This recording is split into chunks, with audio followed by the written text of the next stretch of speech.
অধ্যায় ১২ সেপ্টেম্বর প্রস্তাবিত ঐক্যফ্রন্টকে দুর্বল উপদেষ্টা কমিটিতে পরিণত করার ক্ষেত্রে সর্বাধিক কার্যকর ভূমিকা ছিল খন্দকার মোশতাকের। আওয়ামী লীগের নিরঙ্কুশ অধিকারকে জলাঞ্জলি দিয়ে বহুদলীয় কমিটি গঠন করার ফলে আওয়ামী লীগে যে অংশ ক্ষুব্ধ হয় তাদেরকে তাজউদ্দিনের বিরুদ্ধে পরিচালিত করার ক্ষেত্রেও মোশতাক সক্রিয় ছিলেন। অথচ নিজের নিউ ইয়র্ক যাওয়া যাতে সম্ভব হয় এজন্য সংশ্লিষ্ট বৈদেশিক মহলের জন্য তার বাহ্যিক ভূমিকা ছিল অন্যরকম। জাতীয় উপদেষ্টা কমিটি গঠিত হওয়ার ৫ দিন আগে যখন এই বিষয়ে ঊর্ধ্বতন প্রবাসী নেতৃত্ব গোপনীয়তা বজায়ের চেষ্টা করছিলেন, এমনকি ভারতীয় পত্রপত্রিকাও দৃশ্যত যখন এই বিষয়ের কোনো হদিশ পায়নি, তখন পররাষ্ট্রমন্ত্রী নিজেই লন্ডনের গার্ডিয়ান পত্রিকার সংবাদদাতার কাছে ঘোষণা করেন যে শীঘ্রই ঐক্যবদ্ধ মুক্তিফ্রন্ট গঠিত হতে চলেছে এবং এর ফলে মুক্তিযুদ্ধের পক্ষে রাশিয়ার সমর্থন লাভ সম্ভব হতে পারে।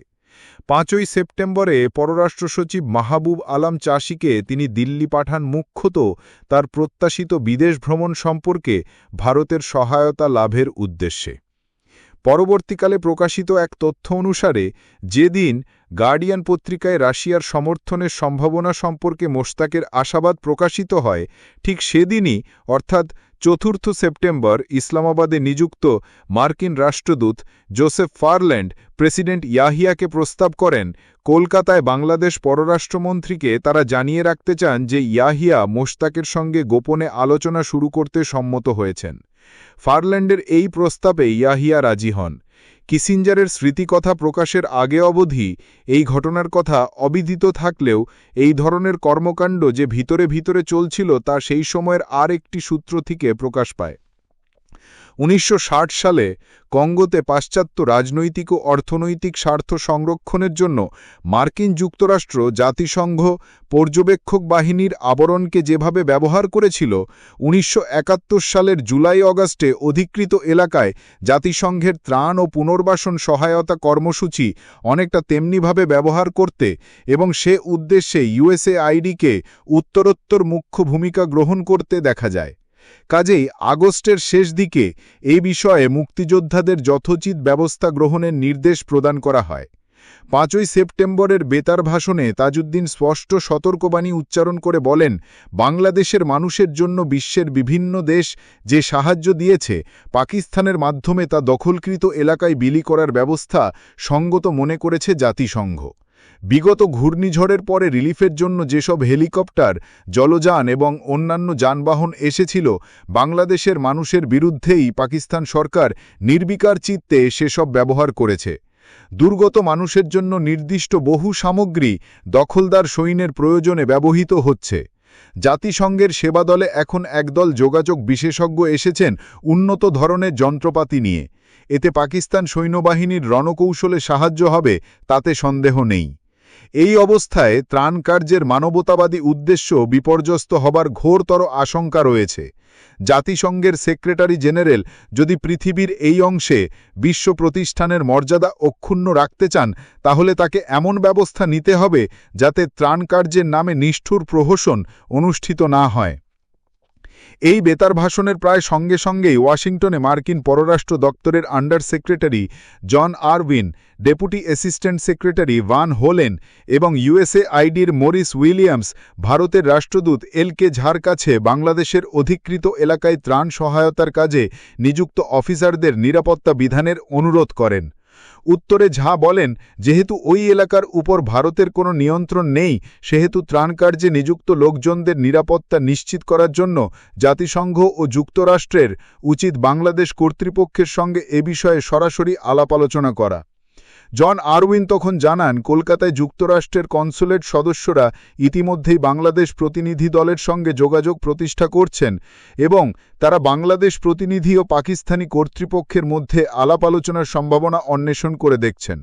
১৫ই সেপ্টেম্বরে ভারতের যুগ্ম সচিব এ.কে. রায় রাষ্ট্রদূত ঝার এই রিপোর্টের দিকে দৃষ্টি আকর্ষণ করলে বাংলাদেশের প্রধানমন্ত্রী তাকে জানান, যুক্তরাষ্ট্রের কূটনৈতিক প্রতিনিধিরা বাংলাদেশ পরিষদ সদস্যের একাংশের সঙ্গে যোগাযোগ স্থাপন করে তাদেরকে অখণ্ড পাকিস্তানের অধীনে একটা রাজনৈতিক সমঝোতায় পৌঁছবার ব্যাপারে উৎসাহিত করে চলেছেন বলে তার কাছেও সংবাদ রয়েছে।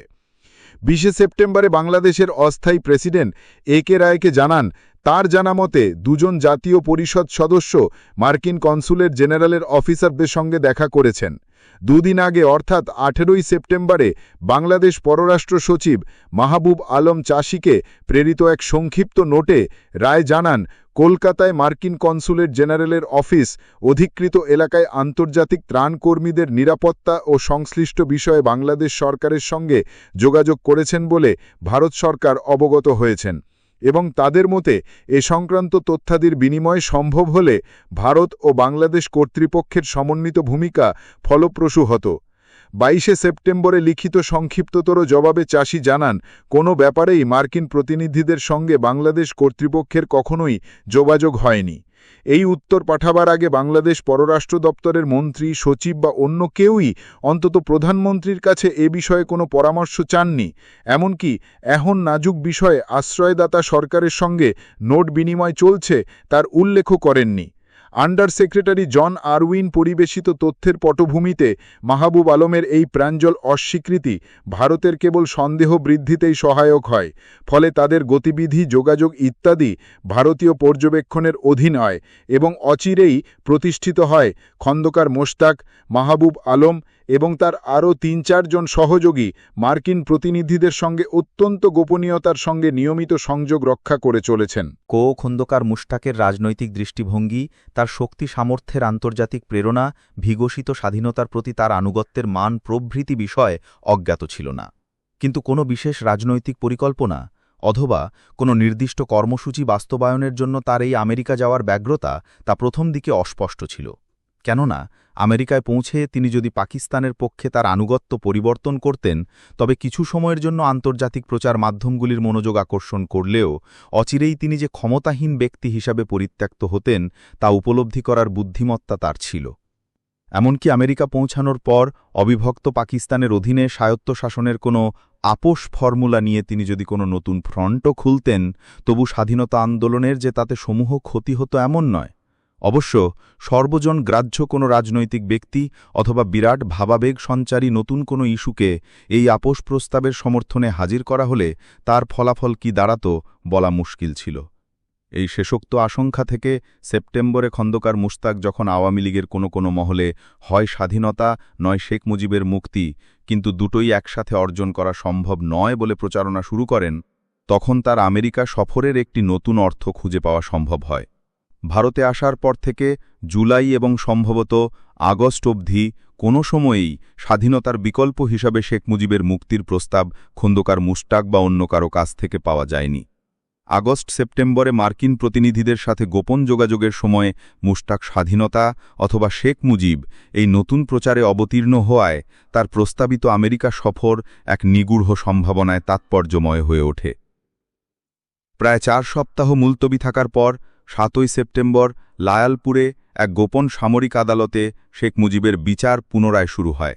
ইতিপূর্বে এই তথাকথিত বিচার শুরু হওয়ার আগে 5 আগস্টে ইয়াহিয়া নিজে শেখ মুজিবকে রাষ্ট্রদ্রোহিতার জন্য শাস্তি প্রদানের অঙ্গীকার করায় এই বিচারের রায় পূর্ব নির্ধারিত বিষয় হিসেবেই পরিগণিত হয় এবং শেখ মুজিবের প্রাণ রক্ষা নিয়ে সারা বিশ্বে উদ্বেগের সঞ্চার ঘটে।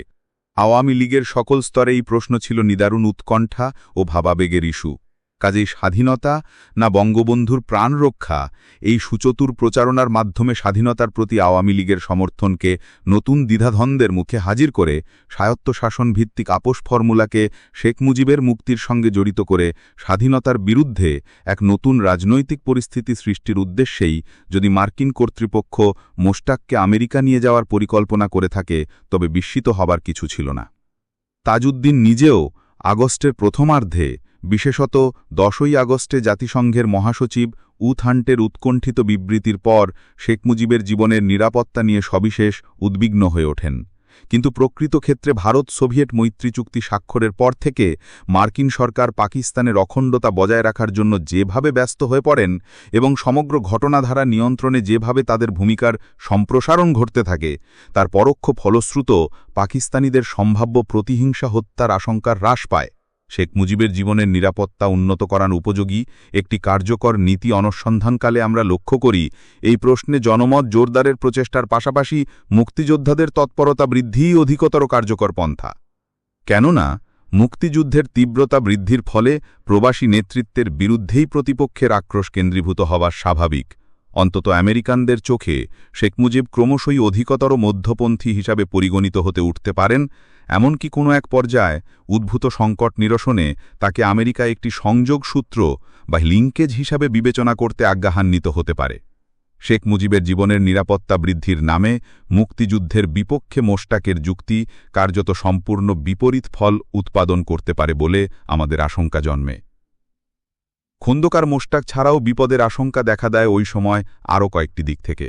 সেপ্টেম্বরে একদিকে যেমন তাজউদ্দিন মুক্তি সংগ্রামের মূল রণনৈতিক উপাদানগুলি একত্রিত করার দুরূহ কাজে তথা বাংলাদেশের অনুকূলে ভারত সোভিয়েত সমঝোতার সম্প্রসারণ, দখলদার সৈন্যদের রণক্লান্ত করে তোলার জন্যে অনিয়মিত যুদ্ধের তীব্রতা বৃদ্ধি এবং চূড়ান্ত পর্বে ভারত বাংলাদেশ মিলিত অভিযান সম্ভব করে তোলার কাজে ব্যস্ত, তখন এই প্রচেষ্টাকে দলের ভিতর থেকে পর্যুস্ত করতে মতো প্রচণ্ডতা নিয়েই আওয়ামী লীগের সকল উপদলীয় তৎপরতা যেন এক অদৃশ্য শক্তির প্রভাবেই একের পর এক আত্মপ্রকাশ করতে শুরু করে।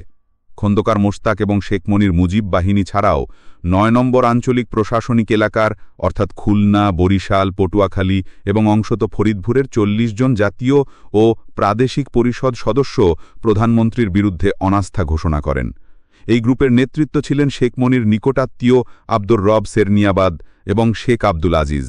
৫ই সেপ্টেম্বর পশ্চিমবঙ্গের বারাসাতে ৯ নম্বর আঞ্চলিক কমিটি অফিসে তারা যে সমস্ত প্রস্তাব গ্রহণ করেন তন্মধ্যে জুলাই মাসে মন্ত্রিসভা কর্তৃক সর্বসম্মতিক্রমে গৃহীত জোনাল কাউন্সিল অর্ডার বা জিএ ৮১০ জুলাই ২৭, ১৯৭১ এর প্রত্যাহার, কেবলমাত্র আওয়ামী লীগ সদস্যদের সাহায্যে জাতীয় মুক্তি পরিষদ গঠন, প্রত্যেক প্রশাসনিক দফতর নির্বাচনের জন্য পরিষদ সদস্যদের সমবায় পার্লামেন্টারি কমিটি গঠন এবং অন্তর্বর্তীকালীন শাসনতন্ত্র ঘোষণার দাবি জানানো হয় এবং প্রসঙ্গত উল্লেখ করা হয় এপ্রিলে মন্ত্রিসভা গঠনকালে গুরুতর অনিয়ম করা হয়েছিল।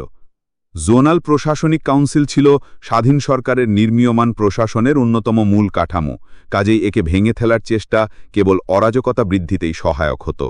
তেমনি শুধুমাত্র আওয়ামী লীগ সদস্যদের সমবায়ে জাতীয় মুক্তি পরিষদ গঠনের দাবি ছিল মূলত বহুদলীয় মোর্চা গঠনের উদ্যোগকে বন্ধ করার জন্য, কিন্তু মুক্তিযুদ্ধের রণনৈতিক প্রয়োজন তথা আন্তর্জাতিক শক্তি সমাবেশের ক্ষেত্রে এই প্রস্তাব ছিল সম্পূর্ণ অর্থহীন।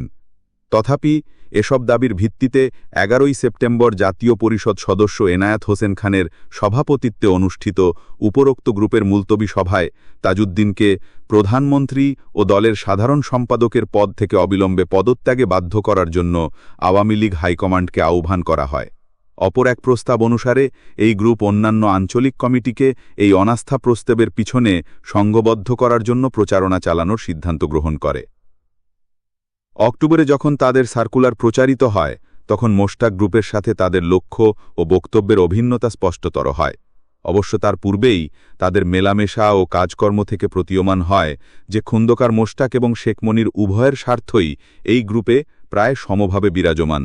খন্দকার মোশতাকের তুলনায় শেখ মনির রাজনৈতিক পৃষ্ঠপোষক, আকাঙ্ক্ষা ও বক্তব্য বহুলাংশে স্বতন্ত্র হলেও তাজউদ্দিনকে ক্ষমতাচ্যুত করার ক্ষেত্রে তাদের উদ্যোগ ও আয়োজন ছিল অভিন্ন।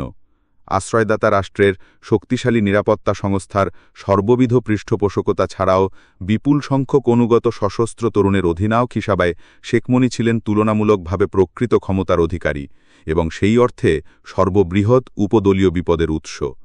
একই সময়ে উপরোক্ত তিনটি গ্রুপ ছাড়াও কামরুজ্জামানের উদ্যোগে আওয়ামী লীগের ভিতরের ও বাইরের শক্তিকে নিয়ে এমন এক স্বাতন্ত্র্য বিরোধিতার উদ্ভব ঘটতে থাকে যা মুক্তিযুদ্ধের সাফল্যের জন্য সমভাবেই অবাস্তব ও ক্ষতিকর।